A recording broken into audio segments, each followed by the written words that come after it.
This episode of Hoosier Kayak Bassin is proudly brought to you by TRCcovers.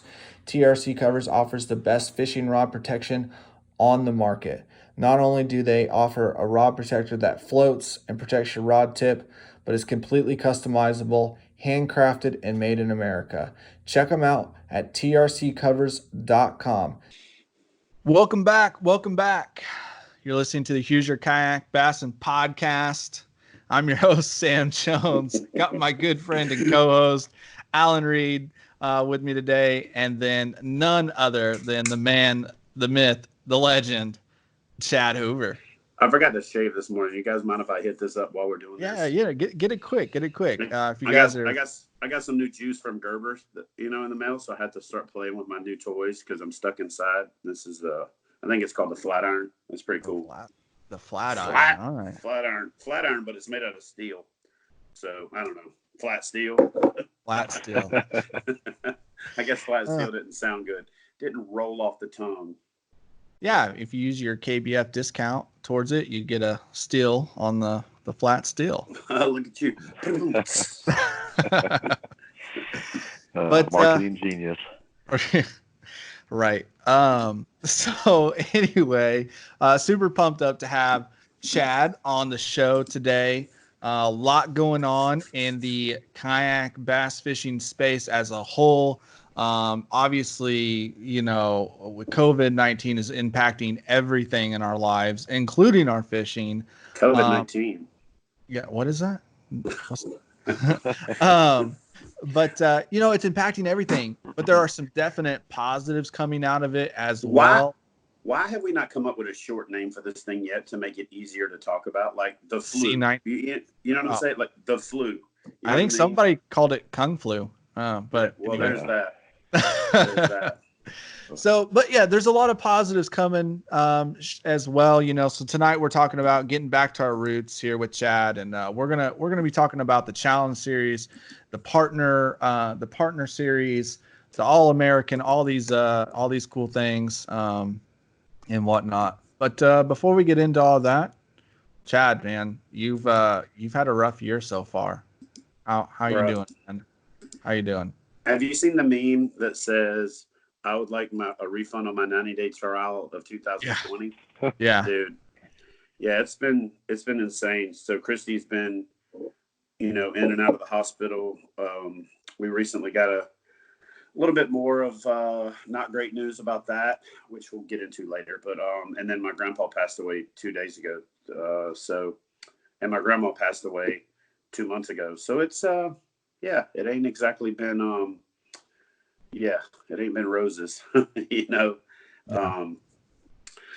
And then of course COVID-19, which just didn't happen to me. That has happened to us all. But just about the time that you're supposed to be turning the upturn in the world of what a lot of people don't understand about the way our business works is we spend a buttload of money in December, January, February on the 10 Invitational, getting the series started, buying all the checks and trophies and banners. And if you don't buy those things in bulk, you don't get a decent price on them and you pay more per item. And so we buy all that stuff up front.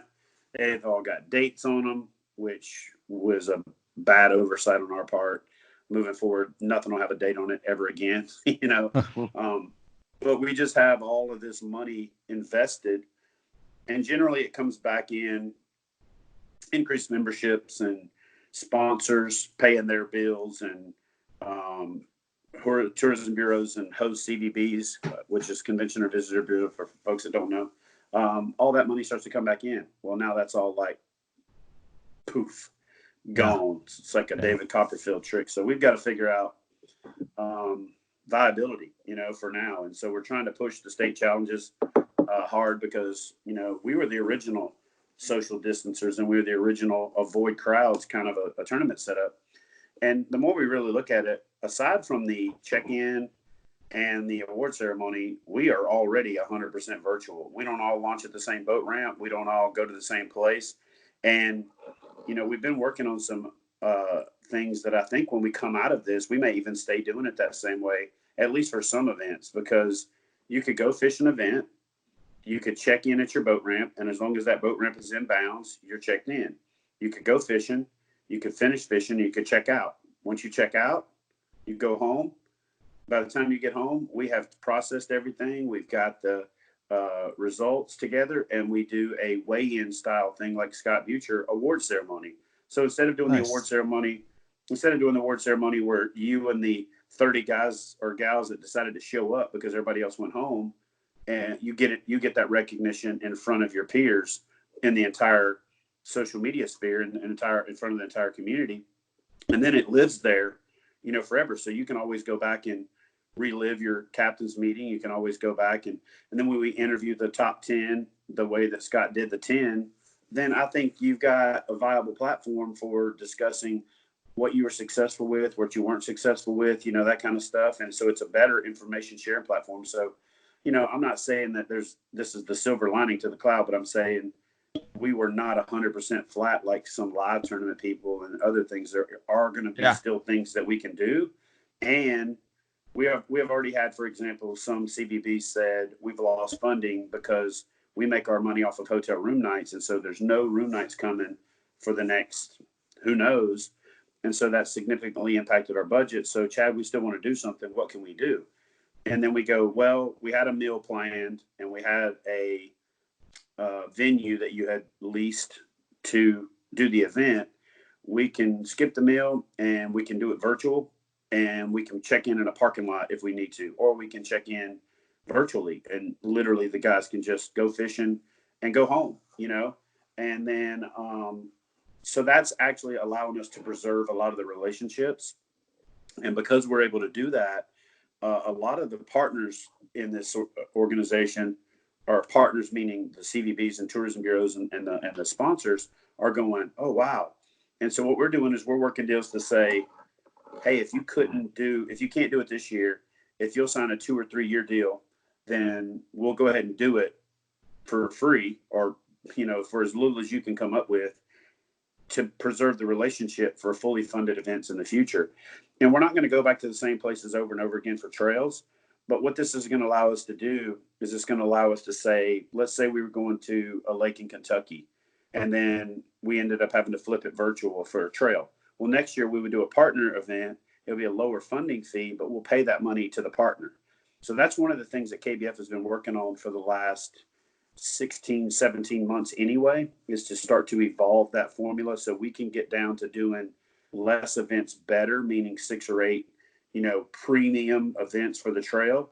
And then all of the other stuff be run by partners or just strictly virtual. So we can still have 75 to 150 tournaments nationwide, but only 6 or 8, maybe 9, like premium events. So, because when you consider that we've got that many events, we still have the National Championship, Trail Series Championship, Challenge Series Championship. And honestly, and thankfully, it worked out to where Joshua Booth and the guys over at Moyak had started this All-American Kayak Classic. And, I apologize for not knowing about it when I did my original live update of the soft date on the National Championship. But it actually worked out because that date was never going to work anyway. Once we started looking at venues and restrictions and the fact that duck season starts then, and there's some other things that we couldn't use the venues that we needed in Guntersville, we had to push it back into October. When we had to push it back into October, somebody was going to get their toes stepped on, and we ended up putting it on the same weekend as the Tennessee State Championship. There was nothing we could do about it. There was 4 weekends and only 2 of them were open.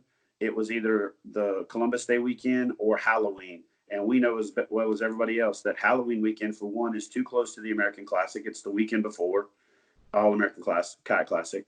And nobody wants to go to a fishing tournament on Halloween. They want to spend it with their kids. So we actually chose the only event window or only date we had available. And so that was the 9th. There's a Spro tournament on Guntersville the weekend before. And there's a Oakley Big Bass Brawl on the Guntersville the following weekend. And I would much rather follow up the Spro tournament than the Berkeley tournament, because the Berkeley tournament has the hourly weigh-ins. So these guys are zipping all over the lake, and there's 600 to 800 boats, and they're there for 4 days. Shoot, no. We chose the only weekend we could. It's definitely getting tough because as you guys are trying to reschedule things, you've got clubs and series locally that are trying to reschedule things, and there's going, and honestly, we still don't know when this is going to end, right? FLW just extended to May 3rd. MLF and Bass will probably follow suit. It could go further than that. We're all hoping for the best, but it could go further. So at the end of this, there's still going to be a lot of other tournaments that are rescheduled, and things are going to conflict. That's just going to be a part of it. We just got to do the best that we can. And that's how we're going to end the season. Right now, we're at a place, though, where we don't have any big events. So what we have is the local stuff and the challenge series, the partner clubs, all that kind of thing going on. So what is KBF doing right now with the challenge series to kind of boost the numbers there and make that kind of the driving force during this weird time? Like here in Indiana, we've got 45 anglers. Insane. It's 45 insane. anglers signed up for this event. Our local club, Southern Indiana Yak Anglers, has over 60 signed up for its month long.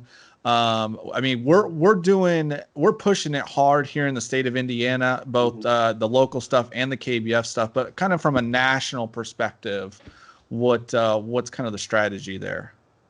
So one of the things that we did right out of the gate is we knew that we needed to put a little bit of an extra incentive on there. So we went from 10% qualifying for the national championship to 25%. That's 2.5 times. And really, based on the numbers, it's really more like 3 because the half is going to round up in a lot of cases. So I don't think a lot of people understand that. So real quick, just touch on that roll up real quick. So we always round up, and we didn't think about this when we made the 25%. Otherwise, it would have probably just made sense to make it 30%, but if there's 10 anglers in an event and when it's over, 2.5 anglers would qualify for the national championship. So technically we round up to the next angler. So that's 3. And so that was one thing that we did. And then the other thing that we did to put a really big carrot on the stick is we made it to where the winner of the Challenge Series Championship, which is going to be held in conjunction with the National Championship and in conjunction with the Trail Series Championship, wins their way into the 10.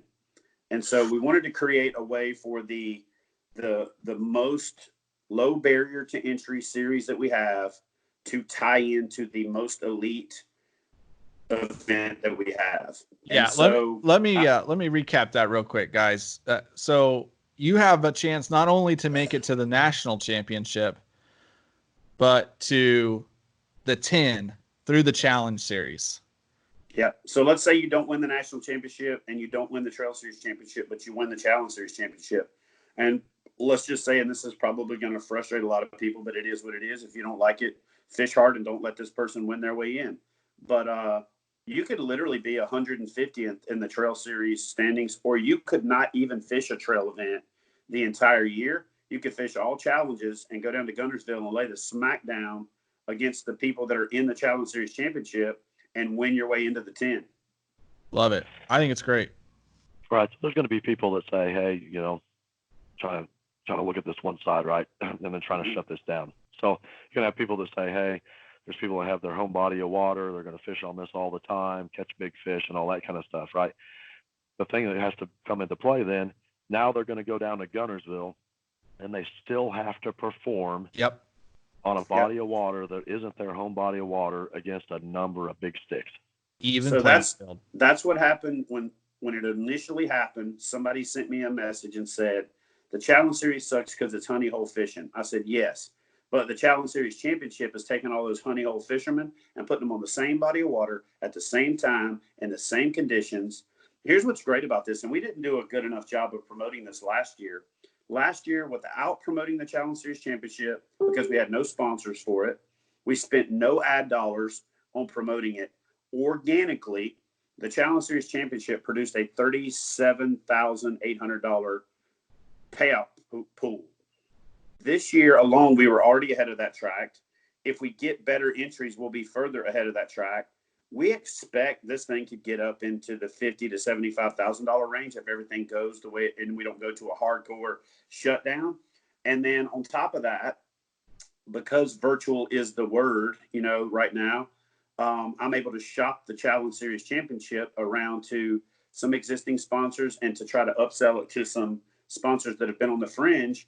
And I'm just going to tell you, whatever I can get in sponsorships, I'm going to pass it through into the Challenge Series and just pad that deck and boom that thing up. I'm going to take about 15% of the sponsorship and put it into social media ad buys to really organically grow the thing. And starting as soon as this one kicks off, I'm going to challenge the kayak fishing community to share posts and share catches from people in the challenge series and share the links to next month's challenges.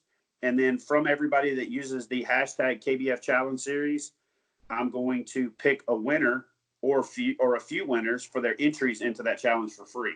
So we're going to use social aggregated marketing to market our events. We're actually about to start doing the same thing for the trail.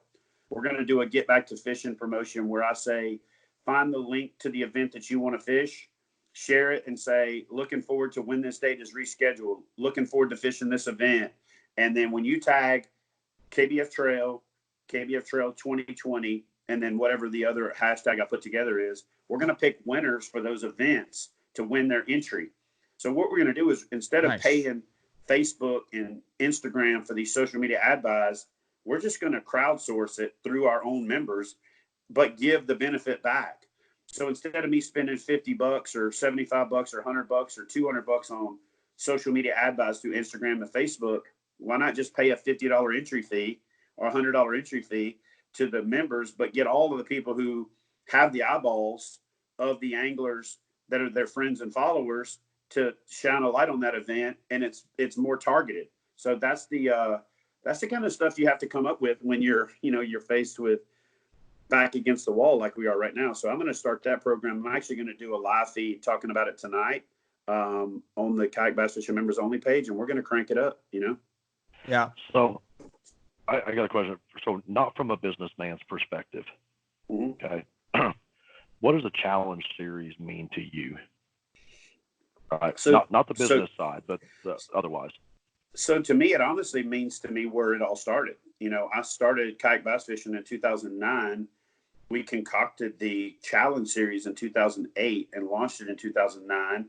And a lot of people don't know this, but the first year that we did the challenge series, the first year in 2009, we awarded over $250,000 in prizes, not cash. We awarded cash as well, but we also awarded over $250,000 in prizes.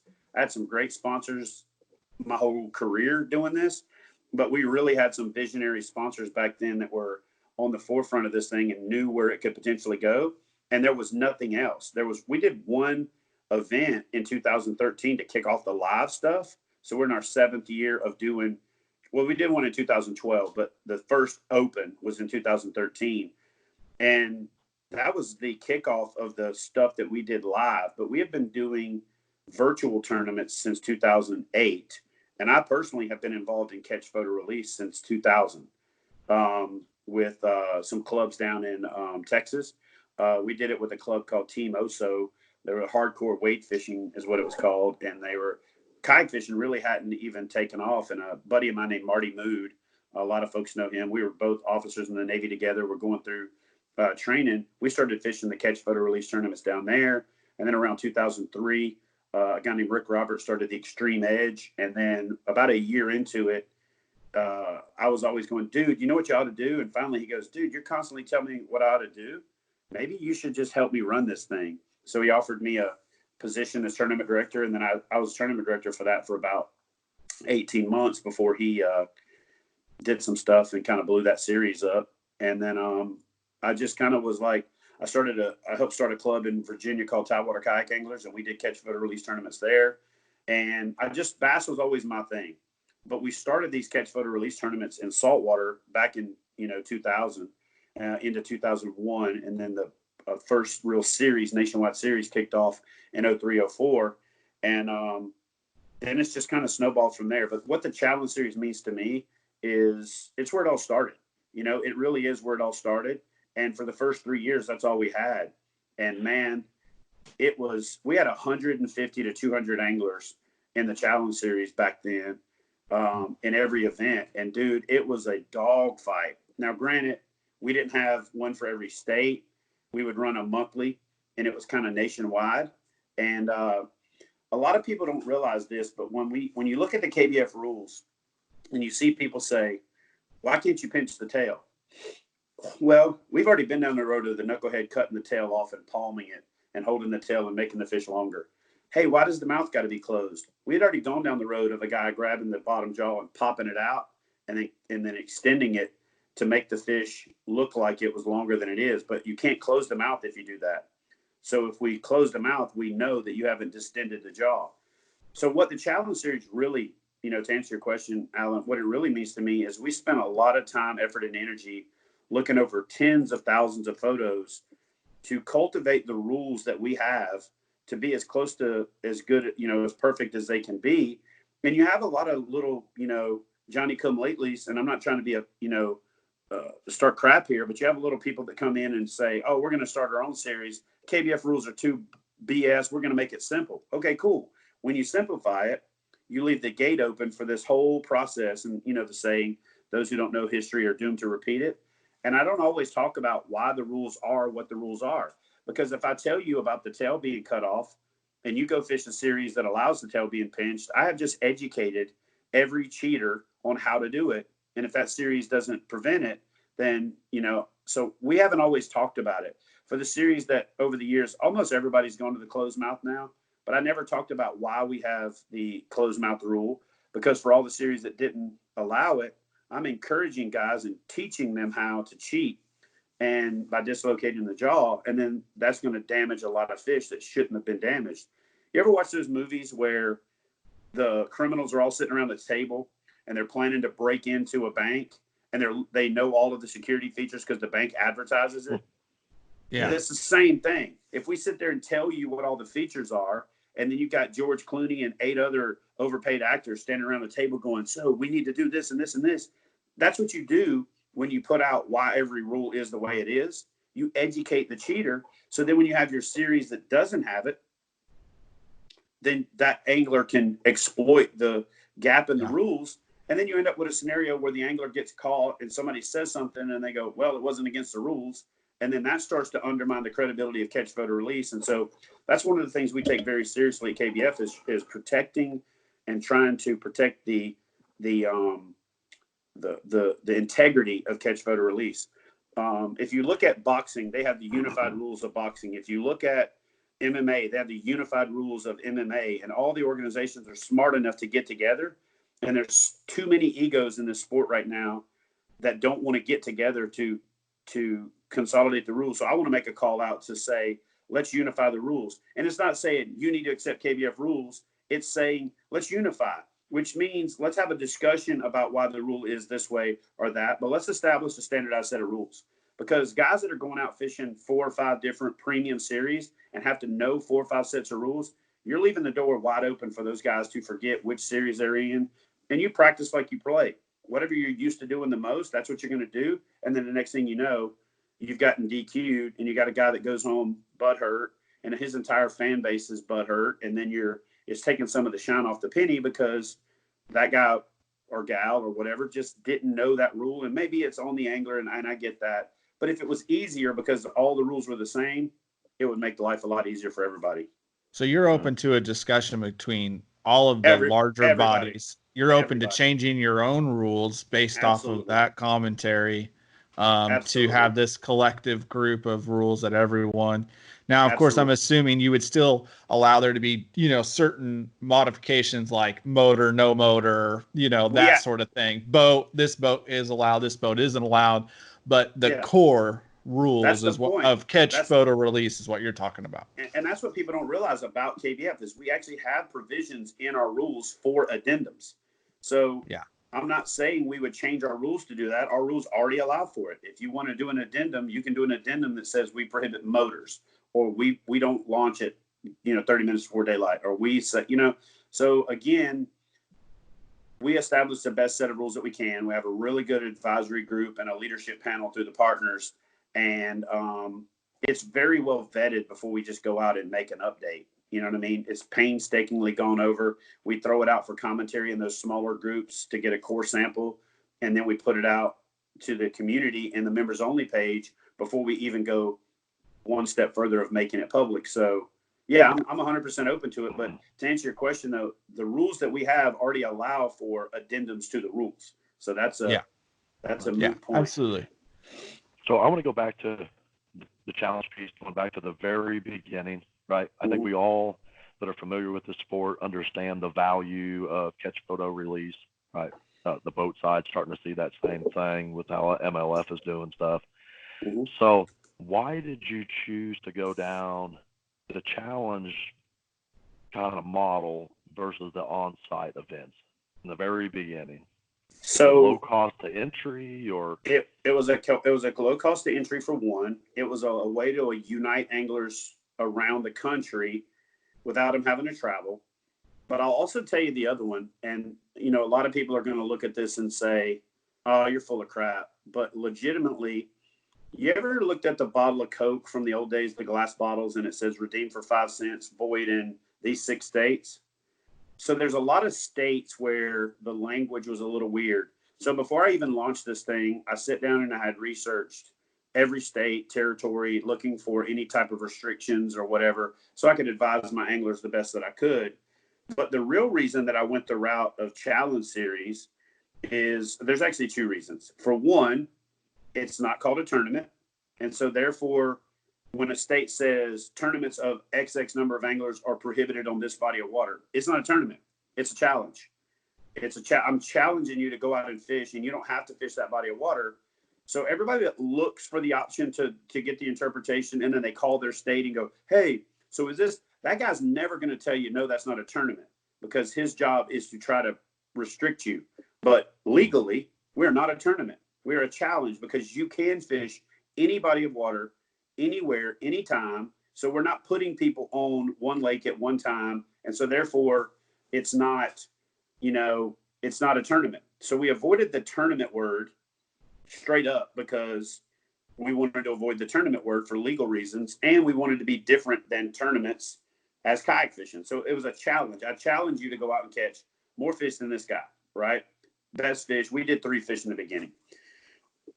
But the other reason was, and this one's going to be a little corny, is, SEO was a big thing back then. There was no social media.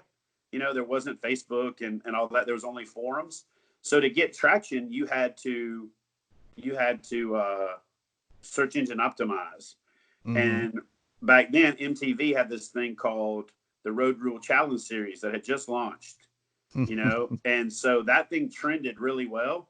And so I wanted to piggyback on a mainstream thing that trended to tie our name into, and to also, I didn't want to try to compete for social media optimization with the word fishing tournament, because there was about 1 billion. And so if I went the route of going after there was 21-day diet challenges back then, and then there was the Road Rules Real World Challenge or whatever it is, which is actually still going, which is crazy. But those were the two big variables. I wanted to stay away from the legal side with calling it a tournament, and I wanted to focus on trying to SEO in a vertical that wasn't tied to competing with every other fishing tournament out there. Well, and people are still doing it today. You're seeing people taking the same or similar strategy with Major League Fishing, and what they're doing, because they're owning the fishing space right now. So you have people doing similar things with using league more often and some other things. We won't get into that right now. That's a different podcast. But that would be a fun podcast to do. So I wonder if people do anybody remember when Major League Fishing first came out, who was one of their big sponsors? Anybody well, their biggest sponsor was General Tires and Duckett. Do you know who was on their sponsorship page and one of the premium positions on there? Kayak bass fishing. Oh, was it really? Yeah, you want to know why? This is actually, I don't know if I've ever told this story publicly. Let's do it. So when we did the challenges back in the day, to simplify things, we had a thing called the KBF Bass Pass. So if you bought the Bass Pass, then it entered you in all the tournaments for the year. You didn't have to sit there and enter each individual tournament.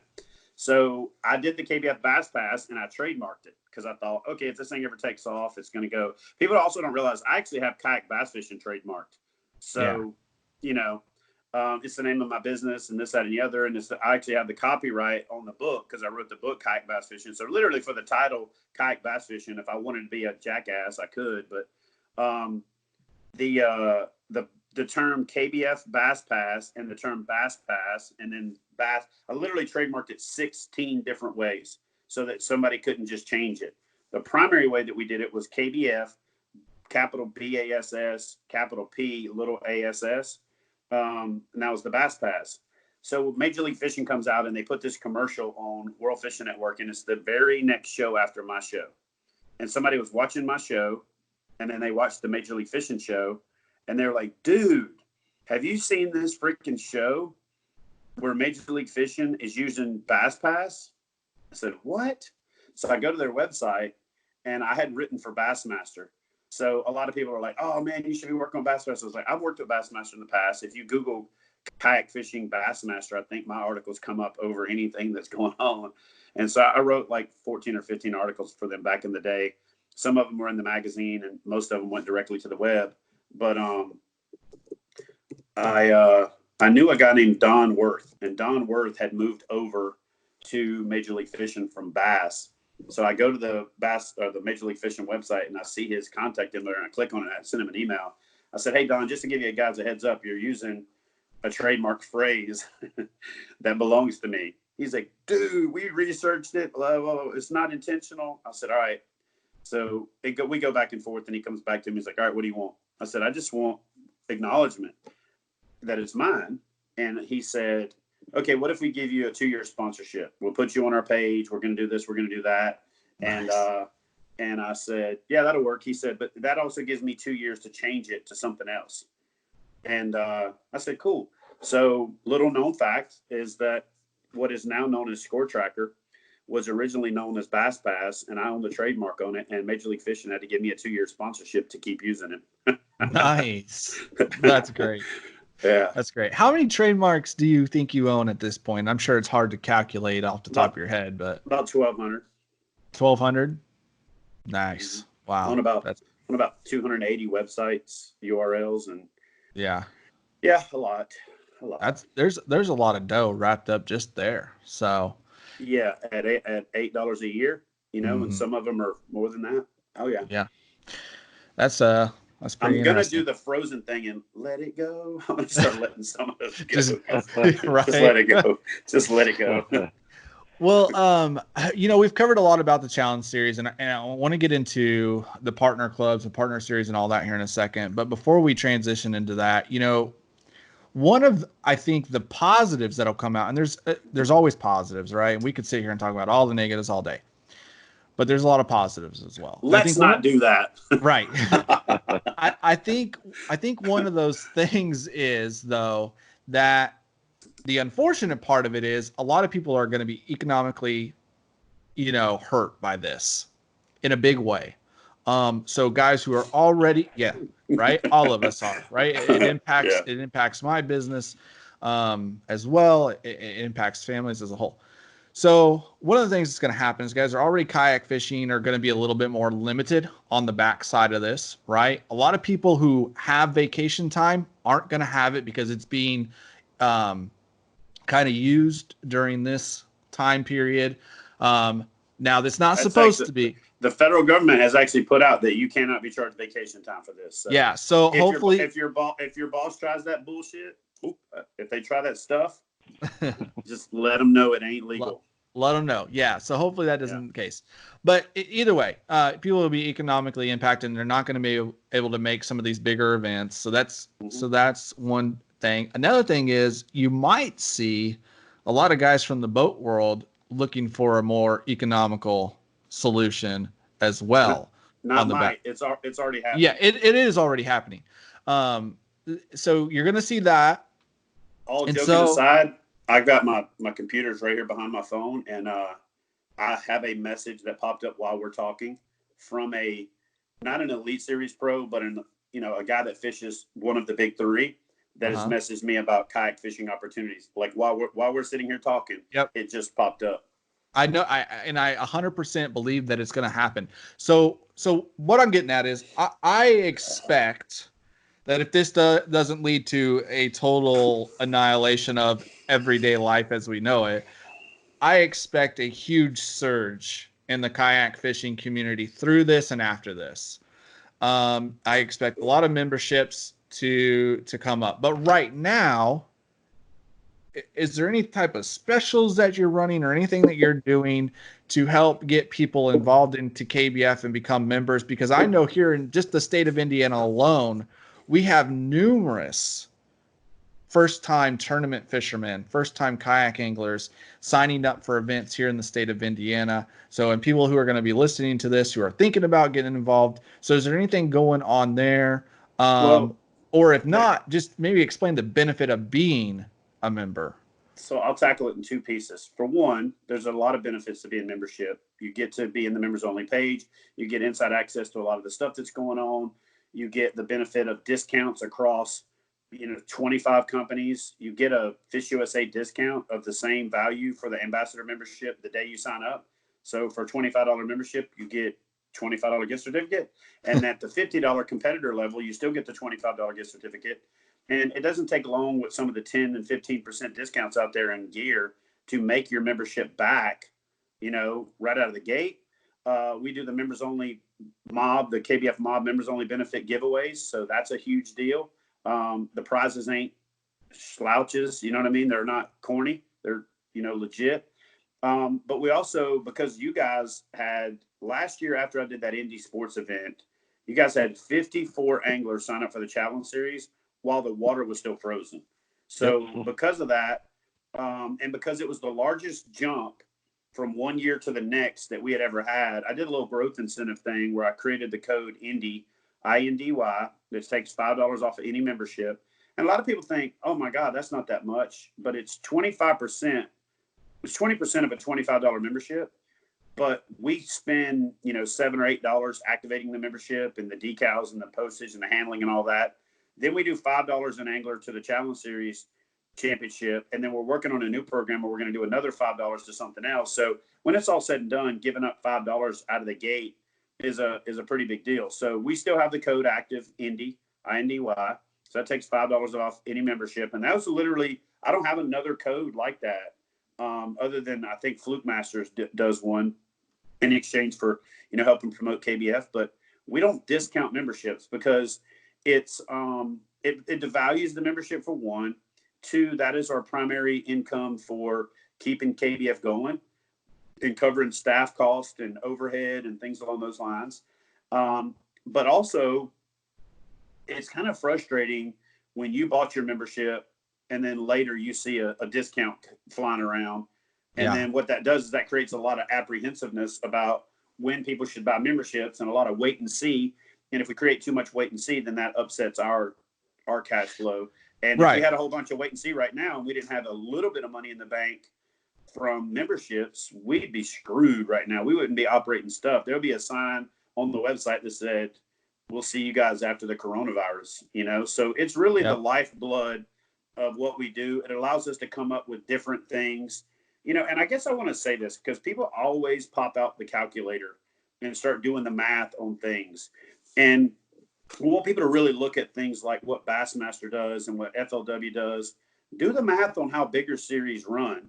They're not paying out what Hobie's paying out and what KBF's paying out because they operate partially off of the entry fees. So if you look at the two Bass Nation events that have happened so far, I think one of them had over $20,000 held back.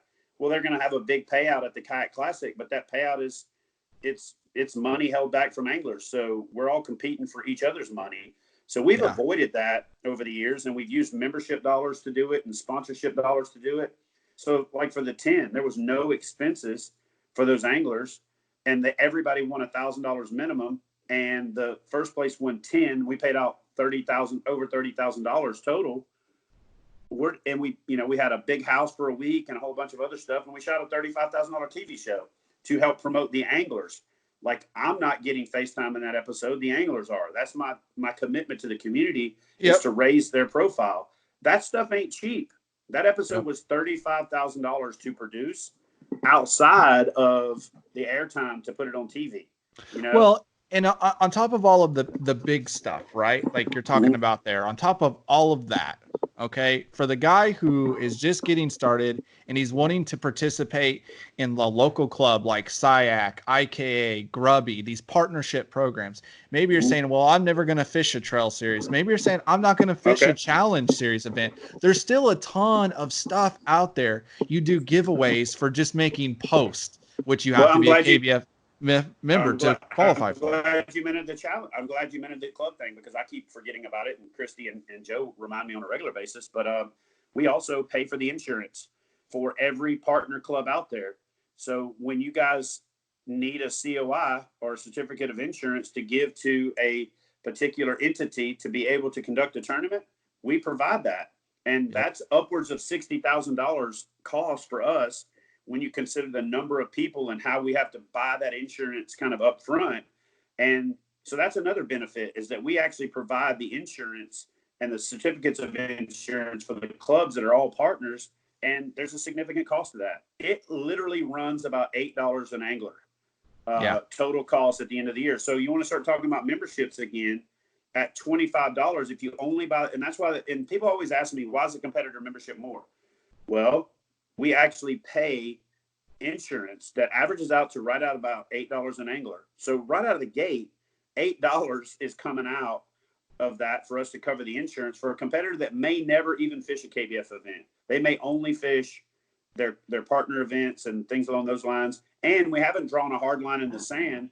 So let's just say that you have 30 people in your tournament that are KBF members and you have 20 that aren't. Well, the 30 members, kind of like welfare, the 30 members that are paying their membership are actually carrying the load for the people that aren't. So it's, to me, it's one of those things where if I was a competitor in the thing, I'd be frustrated if guys weren't joining because I'd be carrying the load by myself and there wouldn't be more that came.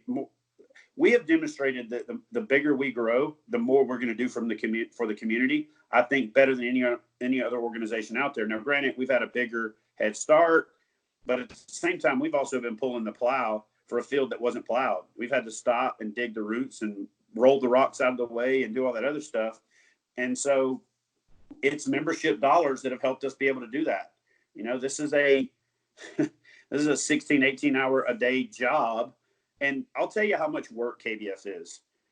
You never go to bed wondering how much work you have. You have to decide what you're not going to do every day, not what you are going to do. And it's there waiting for you, you know, the next day when you get back. So, and that's with 4 people going hard, you know, 4 full-time people, myself, Joe, Christy, and Lynette. And then we have some contractors, you know, like Amanda and judges and things along those lines that also are grinding. And so there's a lot of selfless work that goes, you know, appreciated by a lot, but underappreciated or even unacknowledged by a lot of folks out there. And so that's why I try to thank my staff as much as I can. I know what I signed up for. They don't necessarily know what they signed up for. Chrissy had no idea what she was signing up for. No clue. People all the time say, Chad's a good salesman. My number one proof that I'm a good salesman is my wife. I sold her on this. Like if you can sell this right here to somebody, both physical and mental, oh man. You know? Oh, so true. Somebody said you could sell ice to an Eskimo. I was like, nope. I think you have to say Inuit now. Ice to an Inuit. I'm like, no, I could sell them an igloo and an acre of snow. So anyway, that's well, yeah. And on top of all of that, right? Just through being a member, and fishing your partner club, you can qualify for the national championship, which is, you know, crazy cool. Yeah. In fact, ironically enough, the last year's national champion, who's going to have a little bit longer reign now because it's extending out, is from Indiana. Look at that. He is the first ever national champion to have qualified through the challenge series only. He didn't qualify through the trail. He qualified simply by paying for the challenge and won a challenge, qualified for the national championship, and then went and won it and took home $73,400. There you go. Shout out to Mike Elsey. Big old Mike Elsey. Well, little bitty Mike Elsey. Little Mike. Hey, so you kind of touched on something here, and I know it's not part of what our our kind of script was, but it's something I've thought about, and you kind of touched on it, so I want to bring it up. So with the delay in when the national championship is going to take place, right? You said, Mike Elsey gets a little more time in the limelight here, but we're going to crown a new national champion in October, with the next national championship taking place in March again. So there's not a lot of time in there, right?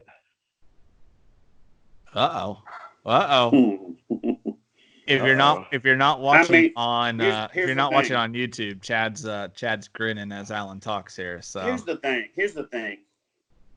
If you can think of that, and Sam can think of that, that means damn near everybody else can think of that. So it probably doesn't make a lot of sense. Hey, what are you saying?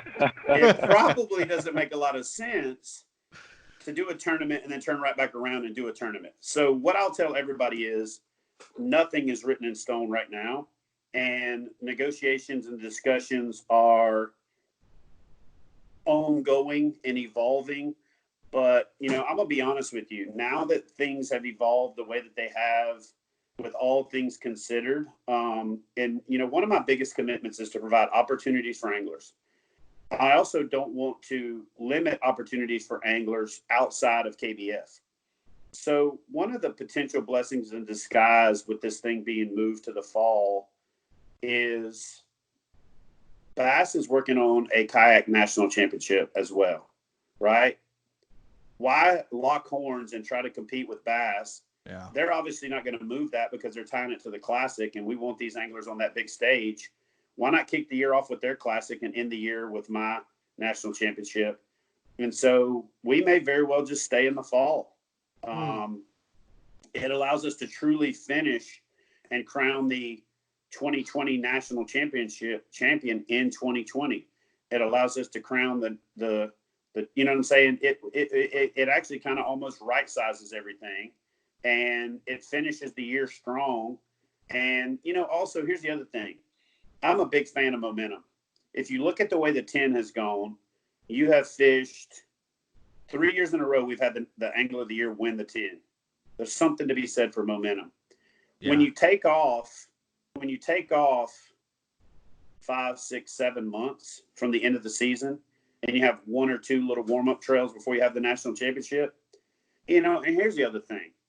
With what happened to Ken Wood, and what happened, for the folks that don't know, Ken Wood got his drive on his kayak tangled up in some line that was floating in the water, and it caused him to flip the kayak, and he didn't have anti-exposure on, and a couple of other things. It really made me start thinking about the viability of doing an event that big with that many anglers of all skill levels that early in the year. We had snow at one of the Kentucky Lake National Championships.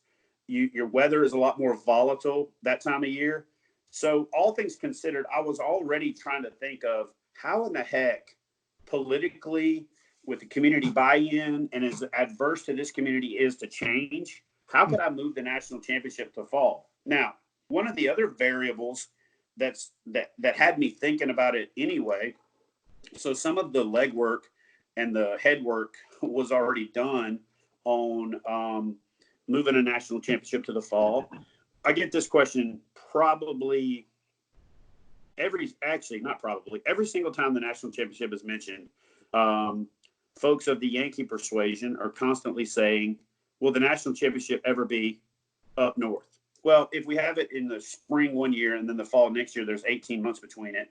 Or if we have it in the summer, you're competing with personal watercraft and all this other craziness.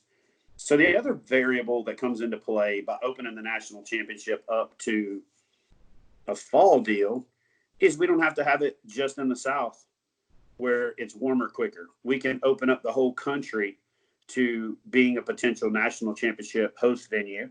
And, I'm a big fan of not always forcing everybody to go to the South. And so, having a Midwest or a Northeast or something, it sucks to say we're going to have it on the East Coast and then everybody's got to go to the East Coast except the people on the East Coast. But what I'm saying is it opens up a lot more opportunities and a lot more options for us to be a little more creative. And with combining the National Championship, Trail Series Championship, and Challenge Series Championship, that doesn't require anglers to travel 3 different times It doesn't require them to spend all that money, time, effort, and energy. And more importantly, it allows you to potentially double dip or triple dip, which means now that the guys that are fishing the trail are going to fish the Challenge Series and work harder on the national championship. And so it potentially grows each one of them bigger because of the fact that they're together. So you're saying going forward, you may keep everything. I'm saying we may. I'm not saying that we are, so people start Right. blowing me up. But yeah, I am saying that is a major consideration moving forward for a number of variables. Biggest variable is that it opens up the country. Other variable is it provides momentum. You're rolling into that thing as good as you've fished all year long, excited. The only downside is that maybe you've kind of blown your vacation time and you've blown your mama days and all that other stuff and your disposable income. But I think if you budget for it, the other thing that happens too is a lot of anglers don't like getting money and then having to give it back because they have to go to mama to get it or have to budget for it. We've had this over the last 2 or 3 years. Hey, can you just take my entry fee for this out of what I just won or whatever? So what we're going to do is we're going to offer the opportunity when you win an event to just go ahead and take your national championship entry fee, Trail Series championship or whatever, and just go ahead and earmark it for that event. And so we're building the pot through the year and people are seeing it grow along the way. And there's not this wait and see effect. As you qualify, we're adding you to it. So the event is building through the year and it culminates instead of the season getting over. And then we start the campaigning to get people to enter. And we got 3 months and we have to push the deadline for the December 31st and blah, blah, blah, blah, blah. So I would almost rather say, let's have 400 people and do it hardcore and do it at the end of the year than try to wait to build it to 750 or whatever. I could care less. I could give a flying flip about having the biggest kayak fishing tournament in the world. I mean, we currently do have the biggest kayak fishing tournament ever.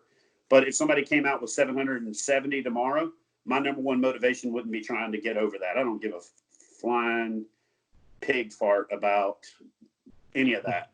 I care, and maybe I did at one time, being just 100% transparent. What I care about now is having a viable community that is positive. I don't know if you've noticed this lately over the last, we'll say 18 months for sure, but kind of soft for 2 years after I got my head right on a few things. We're doing kayak fishing chemo. We're removing the cancers. So if you're not positive and you don't want to be positive and you don't want to be part of the solution, you're part of the problem. Bye-bye. And I'm not apologizing for that anymore. And, in that regard, I kind of consider myself the Dana White of kayak fishing. I'm not putting up with your crap. If you don't want to be here, don't be here. There's Bellator and Strike Force of kayak fishing. Go. Bye. Nobody's got your hands tied. Nobody's ankle locked you. If you don't like it, don't fish it. That's the beautiful thing about America and capitalism and all of the free enterprise stuff that we deal with. If you don't like it, you ain't got to do it. I'm not apologizing for what we do anymore. I'm not arguing with idiots. So the grandpa that just passed away was my dad's dad, but the one that passed away when I was at the Trail Series Championship 3 years ago was my mom's dad.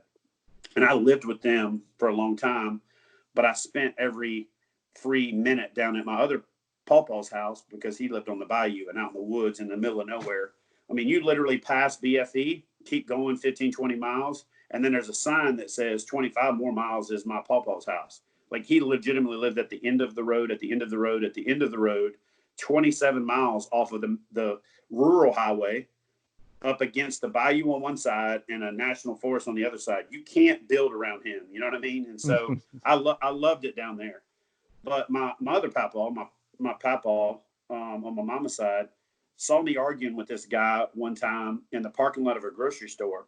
What had happened is this dude cut me off in traffic and almost hit me, thinking he was being cute because he saw my truck and knew I was home on leave from the Navy. And I followed him to the parking lot and I got out and we're standing there arguing.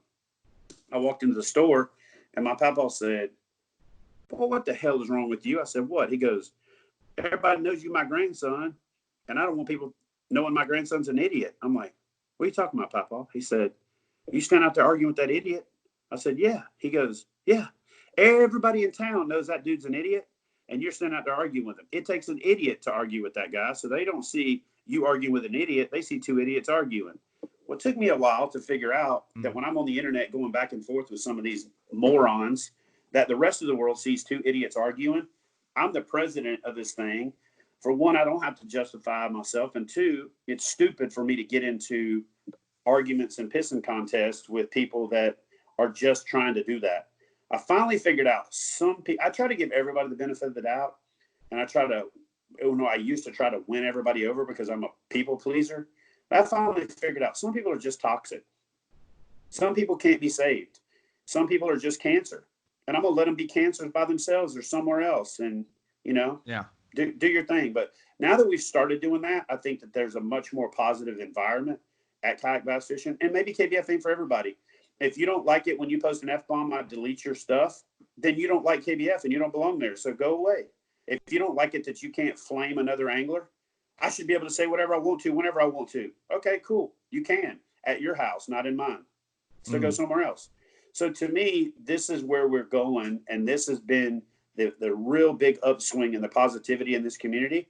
And you guys are members. You're in the members only page. You see the responsiveness. Everything is so much more positive now. And I'm going to keep doing kayak fishing chemo. I'm going to keep everything positive. We're going to keep leaning in the right direction. We're going to keep providing opportunities. The reason I went around my elbow to get to my back pocket, saying that whole analogy, is this. I want to provide anglers for opportunities, even if it conflicts with what we do. So if I can deconflict with a big opportunity, I'm going to. I've proven that, and we've proven that at KBF. And to the point where it almost gave us a bad name that we're moving events around trying to accommodate other series. And on our mind, we're trying to accommodate the anglers. But really what we were doing is we're frustrating everybody else that only wanted to fish KBF. So we're going to do our stuff. We're going to work the best we can. But things like the Bassmaster Kayak National Championship, if I truly believe in our community, why would I sit there and try to go head to head with Bassmaster and diminish what they're trying to do when what I think what they're trying to do is positive for the sport, it's positive for the community. So all of those things considered, yeah, you might see the national championship stay in the fall. By the way, the frog bite is fire, and That's what I'm talking about. Everybody's going to catch fish instead of the people that are really, really good at catching fish. The game changes. And yeah, I mean, it's also Columbus Day weekend. So I'm just going to throw this out there. We might just lock that weekend in, and no matter wherever we go, it might just be that weekend. It sucks that we had to move it, and it conflicts with some other events that are out there. But I've moved for other events in the past, and one in particular that we're conflicting with right now. Last year, I actually moved my Trail Series Championship to accommodate that series. So it's one of those things where we all have to get in this together. You can't draw lines in the sand and stick your stake in the moon and then expect that you're always going to get consideration. Consideration is given when consideration is gotten. That's how we have to work this community. Yeah. Well, and speaking of the community, and we're starting to kind of run short on time. There's a couple things I want to hit, but speaking of the community, a big thing that makes up that community here at the grassroots levels is the partner program that you have and everything that you've got going on with the partner series. So do you want to briefly just touch on how, what everything that's going on in the world, how that's impacting the partner series and what you're doing there to help, that flourish? Well, one of the things that we're doing is we're offering where we can the ability to judge and do some of the work for the partners so they can go out and do an event and still enjoy it, but they don't have the burden of doing the work, because I'm still having to pay our employees the way that I was before. And to keep them viable, we have to have events. And so if they're already doing the work, why not take on some of the burden for the community? Obviously, it's going to be on a first come, first serve basis, and we have to manage our bandwidth. But we've been offering that. We've been working on some new opportunities. And one of the things that I'm going to do is on this podcast, I'm going to release a little bit of juice that is, I haven't even talked about it publicly yet. We don't even have all the details finalized, but we're going to implement a new program moving forward for next year that has been a result of the strain that comes with trying to balance all the things. And I'll tell you what I did. I sat down at my desk when this COVID-19 thing hit, and I said, what do we do that we have to keep doing? What are we doing that we don't have to keep doing? And what are our priorities? Well, luckily, we as a team came together and we redefined who we are as KBF about 19 months ago. And we came up with a brand vision, a company philosophy, and a methodology for managing what we decide to do and what we decide not to do. And that's called the core principle. It stands for community, opportunity, recognition, and education. So we want to focus on anything we can do to support the community. We want to do anything we can to provide opportunities. We want to do everything that we can to offer recognition, titles, trophies, Angler of the Year, videos, Facebook posts, and then we want to focus on getting back to education. So if you'll look, you're starting to see us put out a lot more blog posts about stuff like selecting a PFD, selecting a paddle, how to select a fishing kayak, and all that kind of stuff, so that we are also not just recognition, but we're also a resource. We want to be a big resource. And that's what our focus is. So community is always going to come first for us. And then it's followed by opportunities, recognition, and education. Now, some of these things have other, subliminal meanings, like education also means enlistment. We have to enlist people to become members to be able to grow the community to where we can continue to provide these resources. And R is recognition, but it's also resource, be a resource. But that's a second tier meaning of that letter. The number one is to be a source of recognition, which also makes us a resource. So we've had to evolve.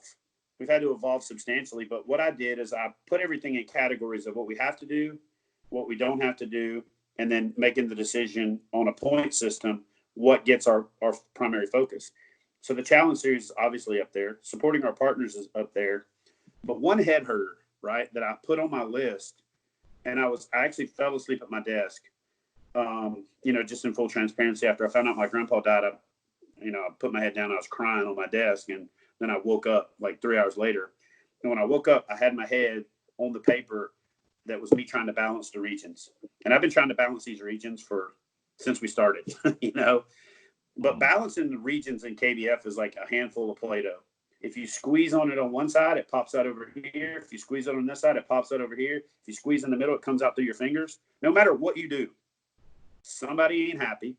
And no matter what you do, people feel like, well, I should have been in that region. Southern Kentucky thinks they should be in the same region as Tennessee. Northern Kentucky thinks they should be in the same region as Indiana. Western Ohio thinks they should be in the region with Illinois. Eastern Ohio thinks they should be in the region with, you know what I mean? It's just like, it's insanity. You're never going to balance that. But I had that on my list as one of the things to balance. And then it just hit me. Hey, that should be on my list of, pros and cons. So what I came up with is, and here's the juice that I said I was going to release just a few minutes ago that I haven't even talked about anywhere else, and it's not 100% vetted. So what comes out of my mouth right now is not the rule for all of you folks out there that say, well, I heard Chad said on the dang on podcast about the Hoosier Bass people. So, and it's for you people in the South, it's Hoosier, Hoosier bass, not who's your bass, right? Because a lot of people in the South like, who's your bass? Who's your daddy? Like, who's your daddy? No, it's who's your bass. So anyway, this is not the official. The official will be what was put on the website, but this actually falls right into what we've been talking about here. You are never going to balance the regions. I tried to do the regions for opportunity, for recognition, regional Angler of the Year. So what I'm going to do instead is I'm going to break that down to the state level, and we're going to start the state Anglers of the Year. We're going to get rid of regions altogether. We didn't think we could do it in the past because that's just way too many things to manage. But here's how I'm going to make it fair. And there's going to be some people that bellyache and say it ain't fair. I live in my state. My state's got 50 anglers, so I get less, and that state's got 200. Okay, cool. Shut up and go recruit some more anglers, or go fish in the state with more anglers. Your call. But here's how it's going to work. This is in theory, right? We haven't vetted this 100%, but we're going to take a percentage of membership. Let's just say $5 for the sake of argument right now, from every membership for that state, and make that the award for Angler of the Year from that state. We're going to do a state Angler of the Year, and it's not going to have anything to do with the trail. It's going to be 50% of your Angler of the Year points come from the Challenge Series, and 50% of the Angler of the Year comes from fishing and partner series events. So for your points to count, you have to fish in partner series events. So people always say, what do you do to get back to the partners? We do all kinds of stuff, carrying the load, covering expenses, covering insurance. Now we're going to go one step further. We're going to take a percentage of membership and put that back into recognizing the Angler of the Year from that state. We thought about adding the trail in, but it's just not fair because a lot of people don't have access to trails, and you could fish a trail in California and then be from Illinois and win the Illinois Kayak Angler of the Year. What the hell does that got to do with you and how you performed in Illinois? So we also want to encourage folks to fish their partner events. If you want to be a state Angler of the Year, you've got to fish partner events and you've got to fish challenges. And in a lot of cases, you can kill two birds with one stone. You could be fishing that challenge while fishing that partner event. So we're making it more viable, easily access, lower barrier to entry, and providing a reward. So let's just say a state's got 100 anglers. You're going to get a $500 Angler of the Year award, plus a trophy, plus recognition, plus whatever benefits come with the Angler of the Year program that we put together for the state AOI. Not 100% sure exactly how we're doing that yet. There's been some discussion, just so you guys know, in case it doesn't work out. We might not do the $5 per angler and pay it out as a cash award. We might even do $5 an angler as a credit, and then that angler wins that value and entries into the following season of KBF, or But either way, it shapes up. Yeah, there's going to exactly. be some prize pool, whether it be monetary or prizes or whatever for being an Angler of the Year. And in the state of Indiana, we're lucky. We have 3 partners here. We've got Indiana Kayak Anglers, Southern Indiana Yak Anglers Club, and Grassroots Bass Yakking. So there are a ton of opportunities to get in those when this kicks off. And we're talking about 2021, right? This isn't going to be a 2020 thing. So this is going to continue to evolve. So that's really cool. I like that. I like seeing the state level recognition. Obviously Hoosier Kayak Bass, and we want to reach the entire community. But we're really big, and we're really proud of the kayak community that we have here in the state of Indiana. Yeah, and I'm gonna tell you, I went to the show there last year. Ironically enough, I just released that video. It actually fell by the wayside with all the crap that was going on with with Christy's health and my all that. And then I was digging through stuff, and I was like, oh man, I never released that video on pranking people at the Indiana Sports Boat Show. So I literally just released that the other day, and it's doing pretty well. So if you guys haven't checked that out, go to my YouTube channel, Chad Hoover, and we'll share that on the Hoosier Kayak Bassing page. Check out that video. But what was crazy is the days that we did it. What people don't realize, the day that we did it was slow days, because that's the only time you could cast a line across the aisle. The rest of the time, that show it's like cattle. It's like, it is unreal. But I really used to go up there and fish the white and fish some of these small little creeks that I'm not going to throw their names out there right now. And also, people don't know that I've had a connection to Indiana from my kayak fishing since almost the very beginning. Well, not the very, very beginning, because I was in Texas then, but I used to go to from Virginia over to Indiana to kayak fish because everybody in Virginia knew who I was. And I'd already gotten kind of popular over there, and I couldn't even almost go to a boat ramp without people poaching my spots. So I started looking out, and I started fishing in Pennsylvania and Maryland with Jeff Little and Juan Verroot and some of those guys. And then I started pushing a little further, and I fished some strip pits in Ohio. And ironically enough, I ran into a guy fishing these AEP, I think it's called, strip pits in Ohio, when I was writing the book and I was doing some photography.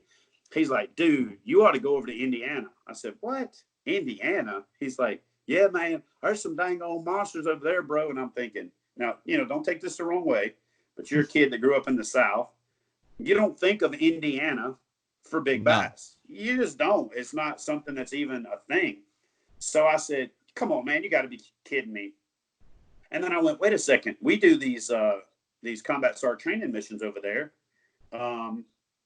But I normally just send the troops over, and I was an officer by this time. I was like, I normally just send the troops over there, and I stay home, right? That's kind of how I do the Atterbury missions. So there's this military base outside of Columbus called Atterbury, and they got a kill house there. We do a lot of in a kill town, actually. It's like one of the coolest places in the country to go do these urban training missions and stuff. So we would go over there to do these training missions. So I told my boss, I said, hey, I'm going to go over and supervise this training mission. He said, cool. So once the aircraft would launch and everything was going, I grabbed my rod and go out, fish 4 or 5 hours until the aircraft came back and all that good stuff. Because before I was a combat SAR guy, I was in the aircraft doing the missions. Now that I was an officer, it's like once the aircraft launched, other than, paperwork and stuff like that, I had nothing to do, but I was always going to be there 6 or 8 hours after everything when they landed anyway. So I'd take my time in the middle. I grabbed a fly rod and I went to the driftwood and caught like 15 smallmouth in like 2 hours. And I was back at work and was like grinning from ear to ear. My boss was like, "What's the hell wrong with you?" And I said, "Dude, I just went to this river behind our hotel and laid the smack down on some smallmouth." And he was like, "What?" I said, "Yeah." He goes, and when I said it, there was a defense contractor guy standing there next to me, a Department of Army civilian. And he goes, "You ought to fish these lakes out here on the base." I was like, "What?" So then the next trip I made, I actually took my kayak and I fished all the lakes on Atterbury. So then while I was staying at the hotel and I was going to Atterbury, I go back to my hotel and I got to run over to Sam's to pick up something for the shop. And the base exchange didn't have it. And I pull into this parking lot and there's this big ass lake out there. And I go over there and I look at it and I'm standing on the bank looking down and I see bass everywhere. I was like, "What in the heck?" Well, I carried a waiver with me everywhere because I always asked for permission to fish these private ponds and stuff. And one of the rules was always like, "Yeah, we don't want the liability." I'm like, here's a waiver right here. So I took this into the store back then where this lake is and asked them if I could fish there. And they're like, "Yeah, we don't allow bank fishing." I said, "I'm not fishing from the bank." And they're like, "Oh, you can't launch a boat." I was like, "I'm not launching a boat." They're like, "What?" And of course I told them I was fishing out of a kayak and they looked at me like I had a unicorn horn growing out of my head. And the manager wanted to walk out to the parking lot and see it. And he looked at it and he was like, "Well, I guess you're not launching a boat and you're not fishing from the bank. Yeah, sign that waiver. I'll sign it. And you can fish here anytime you come to town." So I had this little lake right there that I just murdered them in. And the fish on the cover of my book was actually caught in Indiana. Nice. And that's a 10-pound, 2-ounce bass, I think. And nice. You don't think of fish that big in the state of Indiana. I've since caught 2 more that size, but out at Atterbury, I caught some freaking donkeys, not 10s, but 7s. But you're talking on the base there though, the private stuff for Atterbury. But for the one out in town, the one I caught on the cover, that's right there out in town. Right. It's yeah. right there. That's right. That's exactly where I was on Saturday. Yeah. Alan's familiar with that locale. But for like 2.5 years, I had it to myself because they had signs up that said no fishing, and they gave me a waiver. And the other thing that I would do, if you notice that the photo on the cover of the book, if anybody ever looks at it, is you can tell it looks like it's dark outside. It was. I actually used a strobe and a remote. If you look at one hand, you can kind of see I'm holding the bass a little wonky. I took that picture myself by setting the camera up on a tripod, and I had a remote, and I squeezed the remote with my hand, and the flash went off to light it up. So you can kind of tell there's a haze around me with the background. It wasn't like some people think I've vignetted the background to get rid of some of the background stuff. I think anglers that do the whole background crop out thing are hilarious. What, you got one spot you can catch fish? Come on, man. So yeah, I'm calling you out if you're a background cropper angler. So I think there should be like one of those, you guys might not be old enough to remember those Real Men of Genius Budweiser commercials, like Real Men of Genius. You know what I'm talking about? Here's to you, Mr. Way Too Tight Pants Wearer, that kind of thing. I think people who crop their photo backgrounds out are just take the time to understand how lighting and angles work. Yeah, or depth of, how about this? How about depth of field? It works on every cell phone now. Yeah. Anyway, I think there should be a Real Men of Genius, like, here's to you, Mr. Blur your background out so your photo's not even worth looking at guy. You know what I mean? Like, come on, man. Like scribble marks behind it and like the jagged edges. Like at least do a little bit of effort to make it look, digestible. So anyway, how did I get off on that tangent? Anyway, that place used to be I had it to myself. I would literally leave Virginia and drive over there and fish for a day and drive back, like 7-8 hours to fish for a day and then 7-8 hours back, even on my spare time. And I didn't land it, but I hooked one of the biggest muskie I've ever hooked in my life at a little reservoir, like right down the road from there too. And there's actually a picture of the sign of that lake in my book that says Muskalung at the bottom with the arrow pointing that way. And dude, I'm telling you, if that thing wasn't 53, 54 inches, it wasn't an inch. Well, that's where I was last night. Oh yeah.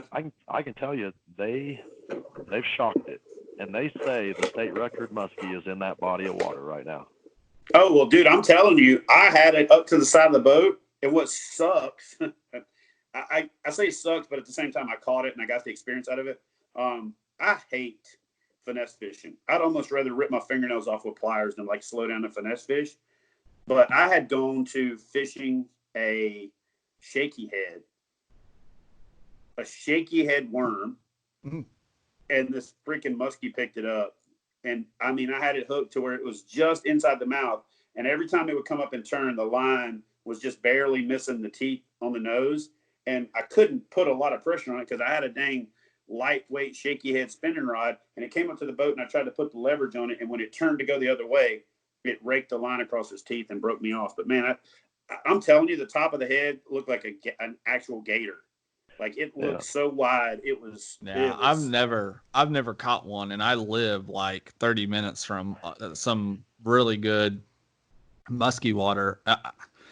I need to experience. I want to experience it. So I got hooked on muskie fishing with the guys with TN Moving Waters, and one of the first good ones that I caught, I think it was pushing 38, 39, 40 inches. I was hooked on it. So there's 2 or 3 things that I do that's my fishing. Fly fishing's my fishing. Muskie fishing's my fishing. And I like to pan fishing, crappie fish. I don't spend a lot of time worrying about video and that stuff. I'm worrying about crappie fishing because I'm fishing for fun or I'm fishing for food. But I don't really film muskie trips that much anymore because it's almost impossible to not give away where you're at. And honestly, it's just, I mean, you got to have something that's your own when you do what I do. Yours. And also the fish are so precious and so easy to exploit if you get them, in these smaller rivers, that I just don't want to put the extra undue pressure on them. But man, I'll tell you what, I've hooked some some freaking slob muskie in Tennessee rivers. And when I moved here, you didn't even know, like, Tennessee had muskie. You know what I mean? Like, I didn't know that was a thing until recently. It was one of those things. And what was also kind of cool is I came back from muskie fishing one night, which you almost know where I was parked that you're muskie fishing because there's really not much else to fish for there. There's a little bit of a smallmouth population, but the smallmouth there are like, they're like, they're scared to death. They're like a Democrat at a Trump rally. You know what I mean? They're like freaking scared. And so this person left a note on my windshield that said, "Let me see a picture of one of these river muskie on any of your social media or videos, and you'll regret it." Oh, wow. I was like, okay. Dang. Nah. So there's a really protective crew of people about muskie in this area. And then, so but I'm going to start doing more fly fishing this year and bringing fly fishing to the forefront of what I do because I really want to motivate more people to get into it. And I think it's that is the truest finesse is fly fishing. You know what I mean? You're putting something that's too light to cast with a rod in most cases. Now I do cast some like 6-inch deer hair and 6-inch yak hair flies that you could cast with a conventional rod, but more often than not, you're casting something you can't cast, and it's the ultimate finesse. I've never fly fished either, though. I'm going to start doing some more fly fishing on my videos and things like that, but I'm probably still going to keep most of the muskie stuff to myself, but I'll probably do. Like I'm not going to do the rivers where I fish, but I might go do Melton Hill over by Knoxville and catch one over there and video it because everybody already knows that there's muskie in that, and I'm not and they're harder to catch, and I'm not really giving anything away. But yeah, that's it, man. That's where I'm at on that. Well, hey, were you the only person on here that hasn't had a note left on your vehicle about potentially making somebody mad fishing? I have not had any love notes left yet, or roses, or warnings, or anything like that. So that tells me one of two things. Either people are really scared of me, they don't want to mess with me. I'm tough or something. Or the more likely option is I'm not fishing in the right spots. Or there is a third option. The third option is they do know who you are, but they're not really worried about you catching their fish. Oh, usually people can't. Alan, are you feeling what I'm putting down here, Alan? You know what I'm saying? I'm right there with you. I mean, Or at least not on tournament. At least not on tournament day. Okay. Well, that was a good dig. I'm usually the most self-deprecating person there is, but leave it to Chad Hoover to get me. No. I gotta. If I'm gonna knock you down, I gotta build you back up. I will say this: in the last 3 tournaments that I've gone to either film or fish, the 3 places that I've chose to fish when I got there, Sam Jones was there. So. At least you're picking the spots right. Right. Look, the thing is, like I said, I can catch them in practice. I know what to do. It's just on tournament day, I seem to unravel a bit. So I'm working on that. Our last podcast was with a coach, a sports psychologist, and I'm working on the mental side of things now. But yeah. Can I tell one? I got time for one quick Sam Jones story. Well, we're definitely over time, but if Alan's good with it, I'm good with it. Yeah, we'll do that, and then I want to jump into the tough bite. Tonight's tough So bite. So we're fishing at a tournament that we're filming, and Sam is fishing in the area that we're fishing. And I'm being very courteous, but I also have to catch a few fish to make the episode. And I was shooting a Diatrex scent clip. I had to prove that this Diatrex scent stuff worked when other stuff didn't. So I was like, hey, this angler over there, you mind if I fish over here? Nope. Hey, Sam, can I fish over here? Nope. You guys cool? Yeah, okay, cool. So I picked the spot I could fish. And I'm right in the middle of what was it, 5 anglers, 4 anglers, something like that. There's you literally, it's a triangle. There's 3 of us, and you're right in the middle of the triangle. So, but then there was one other person over by the bridge. So there's 4 there. But I'm in the middle of a 3-person triangle who were fishing in the tournament. And I caught 82 inches in about 30, 40 minutes. And Sam, and I told all of them, hey, if you want me to stop fishing or if you need me to go somewhere different, let me know. So I say that all the time, and nobody's ever said anything to me except Sam. Sam paddled up to me. He said, hey, bro, listen, can you not fish right over there along that grass line and down that, whatever? And I was like, yeah, man, that's all yours. And so then I went out to the bridge and I finished shooting the video and caught a few fish out there. But yeah, I would probably have lost my mind if I was fishing in a tournament and a dude filming a video paddles right up in the middle of 3 of us and starts catching fish. And but I had to shoot a TV show, man. Like that's what I had to do. So you're saying it was just business, nothing personal. It was just nothing personal. Nothing personal. Business. I was hoping I was catching dinks, and it felt bad. Like the first fish I caught was like 19 3/4, and I was like, oh my gosh. So anyway, all right, that's my story. It's all you, Alan.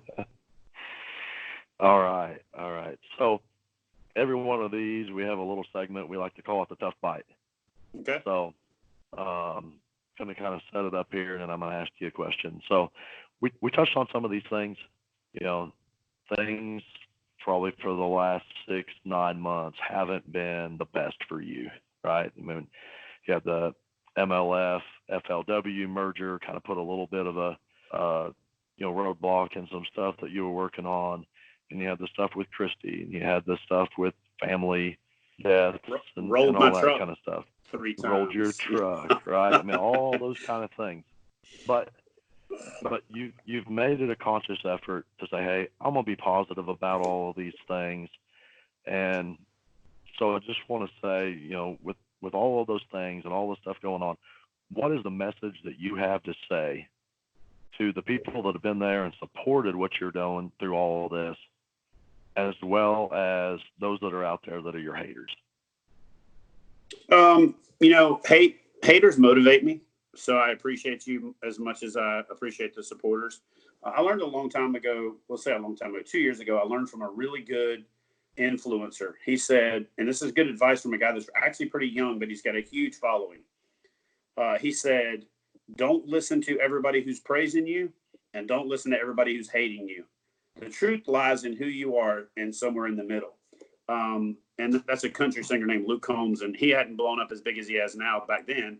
But he's like, just don't listen to the everybody that loves you, and don't listen to everybody that hates you. Find yourself somewhere in the middle.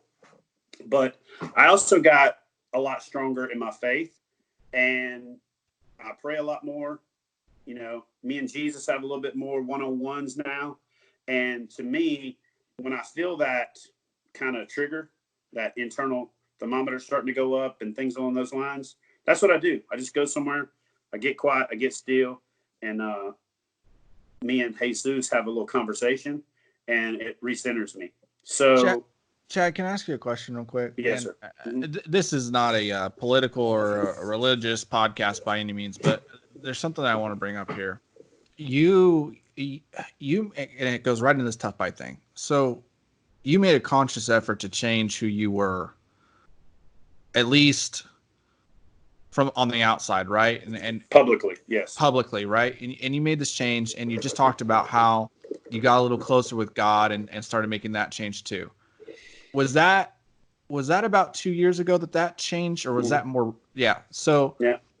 One thing, right, is when you start getting closer, oftentimes people start facing more things, more adversity, right? Yeah. And I'm not trying to preach right now, but it kind of hits me, right? So on a personal level, so I see that, like, I see you're focusing so hard, and you're just getting blasted with all of these challenges time and time again.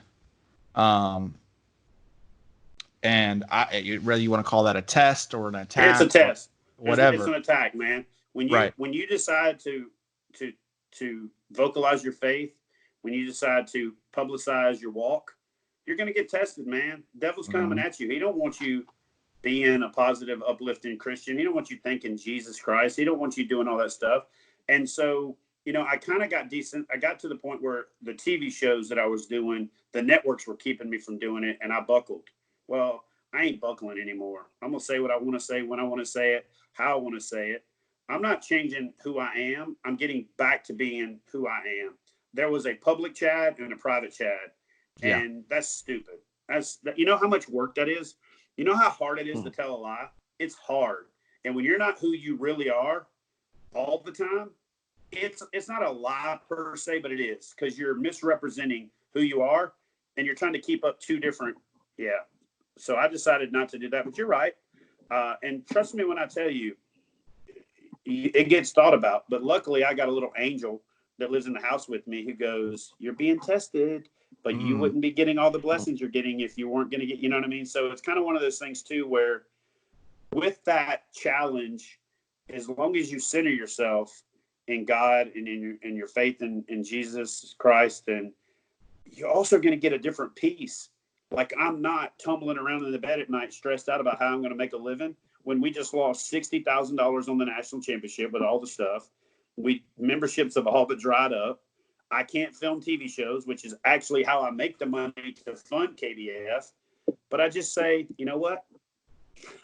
I'm alive, got a beautiful wife, got a beautiful life. There's a whole hell of a lot more people out there that have a right to be woe is me than me. And there's a whole lot of people that look up to me to get inspiration to not be woe is me. So if I was on YouTube and social media poo-pooing and whining and crying, it just perpetuates that. So, but to be honest with you, man, I've gotten to the point where it has just emboldened me so much that I feel like I'm walking through life with a flak jacket on or with body armor, And so I'm good. Full armor, baby. So what's your message to those that have stood by you and KBF through all of this, right? That have been there through, the really bad time before, right? And you hadn't refound yourself. Thank you. I mean, that's my message. Thank you. I think what's beautiful about it is a lot of those people knew me from before. It's actually, here's the other thing. It was those people in a lot of cases that were like, dude, this ain't you, man. You need to stop it. And it was noise for a long time. I was like, yeah, you don't get it, and they didn't. But at the same time, they weren't supposed to get it, because what they were trying to do is just tell me, listen, this is what we're seeing. This is what the community's seeing. You're bringing on all of these fights because you're fighting. If you're the heavyweight champion, you're going to get more people calling you out. Stop trying to be the heavyweight champion, dude. You got nothing to prove and you're arguing with idiots, and you're doing this and this and this. And I'm like, dang, I didn't even think about it like that. But here's the other thing. The reason that Sam says that was about 2 years ago, right? Because this ain't a switch flip. You don't just get to decide you're fixing yourself, or you're getting back, or you're changing the way you represent yourself publicly, and it just happens. It's continuous process improvement. It's continuously working on yourself. And it doesn't mean you're not going to screw up. It doesn't mean that, I don't know, 6 months from now, I can't get my fire lit the wrong way and light somebody up. I don't know. But so far, and to be honest with you, I can't imagine that happening, because I can think of things I did in the past. And if I saw it, it would be like I was watching somebody else. So my message is, my answer to your question is this. Thank you is the number one thing. Thank you for the support. But more importantly, I appreciate you, because it's family, and family takes care of each other. And the people that want to tear you down are not your family. The people that want to tear you down are not your friends. And the people that want to tear you down when you're trying to do what you're trying to do to help the community don't have the community's best interest in mind, you know? So there's no negativity in my world.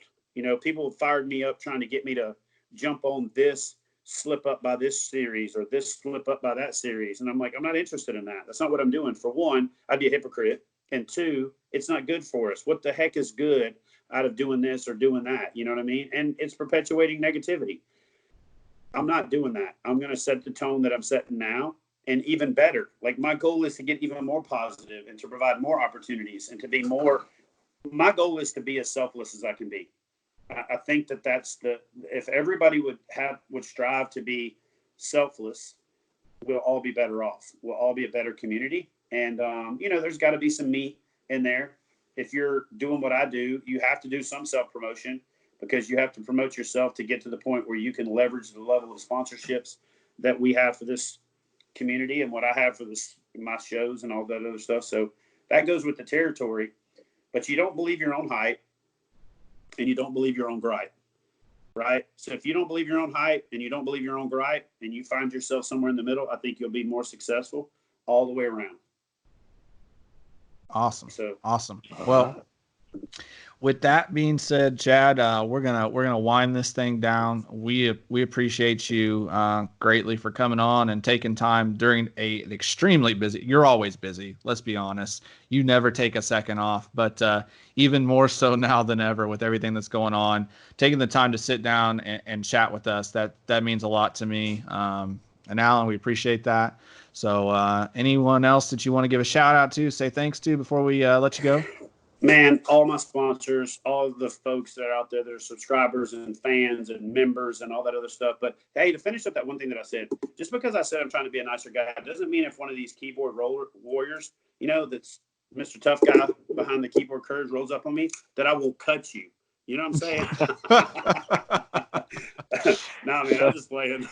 The wire, like the keyboard wire. I will cut you. I think some of these guys should get one of these cordless keyboards. That way they can walk around with it and be courageous everywhere they go. But no, I'm just having a little fun, man. My sponsors, my family, my friends, everybody out there that's in my inner circle that really keeps me level-headed, that whispers in my ear to give me the guidance that I need to be the best leader that I could possibly be. And obviously my Lord and Savior Jesus Christ and the big man upstairs that keeps us going in the right direction. Awesome. So I just have to ask you, based on the little, knife deal there and all that, have you watched The Tiger King yet? I have not, but it keeps popping up on my Netflix thing, and I have it queued up. Even though it's one of those things I don't know if I want to watch it, because I grew up. Here's the thing. That guy's probably going to be trending #1 forever. But what y'all don't realize is I grew up next to that dude in a trailer park my whole life. You know what I'm saying? Except he had pit bulls instead of tigers. You know what I mean? There was a version of that guy in my life from the time I was born until I joined the Navy and got the heck away from trailer parks. So it's really not. No idea what you guys are talking about right now. Oh my gosh, man. That'll have to be a side note. It is the hottest trending series out there, right? Have you watched quarantined. I did. I saw it this weekend. Yeah. So is it worth it? Yeah, I mean, it's an interesting story. The whole social media thing, man, it's crazy, right? The So whole is he in blasting jail? each other. Is he in Yeah, jail right now? Yes, he is. Okay. Yes. Well, maybe I'll have to take a break from Frozen and Sesame Street. And, Yeah, I will tell you, Sam, Cars. It's one appropriate after the kids go to bed. Okay. All Okay, right. cool. Fair. I knew that when he said trailer park. Well, Yeah. since you So- asked me about something I have watched, let me tell you something you should not watch. Uncut Gems with Adam Sandler. I'm an Adam Sandler fan. Do not waste even a minute of your life watching that horrible piece of garbage. He's lost me over the last few years, to be honest. I'm in the younger. I figured Adam with Kevin Sandler. Garnett and Adam Sandler and some of the other people that are on there, it had to be a decent movie. Nope. Yeah. Well. Nope. I was scratching my head at the end, going, "What was that?" All right. Well, we'll save the rest of the TV show and movie recaps for another. Another but Dora the Explorer is on point. Let me just tell you, bro. Like the one with real people in it. Yeah, that thing is on point. Get you some DE. But anyway, thanks for coming on. We'll see it. We'll see you soon. Hopefully we'll see you soon. Otherwise, we'll have you on another podcast so we can get our Chad fix. But be safe and take care of Mama there, and we'll catch up with you soon. All right, everyone, that's a wrap. Thanks for tuning in to another episode of Hoosier Kayak Bassin Podcast. We're going to take a brief second to thank some amazing sponsors and supporters. Anglr, with amazing Anglr Bullseye and Anglr app. You got to check that out if you haven't already. Download it. It is free. TRCcovers, the best fishing rod protection and reel protection on the market, hands down. Some of our newest sponsors, Bioenno Power, with some great lithium batteries. They last forever. They charge quick. They're super light. Check them out as well. 316 active performance wear. Amazing stuff. Solar bat, sunglasses. I mean, these guys got tons of options and lenses and frames. Anything you want, you can probably find it there. Check them out at solarbat.com. South Mountain Media, and of course, big supporter of KBF, Kayak Bass Fishing. Go over to kayakbassfishing.com, become a member if you're not already, get in on the action, support the community, get involved in the community. We guarantee you won't regret it. Anyway, guys, thanks again for listening. We appreciate you. Check us out on Facebook and Instagram at Hoosier Kayak Bassin. Check us out on the website, HoosierKayakBassin.com. If you need anything, let us know. Send us an email, direct message, whatever it is, give us a call. We'd love to hear from you. All right, thanks everyone. We'll see you soon.